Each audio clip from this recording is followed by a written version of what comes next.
Sebuah kejahatan pencurian di Kabupaten Lumajang terekam oleh kamera pengawas CCTV. Pencurian itu terjadi di sebuah butik di kawasan Jalan Suwandak. Pencurian tersebut dilakukan oleh 4 orang. Mereka adalah komplotan para ibu-ibu. Anissa, owner butik, mengatakan, tokonya disatroni maling Selasa, tanggal 25 Januari tahun 2022, sekitar pukul 10 waktu Indonesia Barat. Diduga aksi pencurian tersebut berlangsung secara terencana. Para pelaku melakukan aksinya dengan cara mengalihkan perhatian pedagang agar tidak curiga. Terlihat di CCTV, semula 2 orang masuk toko dan berbincang dengan penjual. Tak berselang lama, 2 orang lain masuk ke toko mengambil sejumlah potong baju yang dimasukkan ke dalam baju dan tas mereka.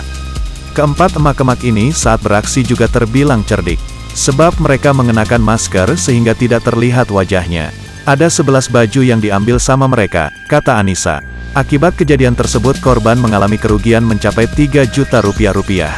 Kapolsek Kota Lumajang Ibtu Samsul Hadi mengatakan, telah menerima kabar atas aksi pencurian itu.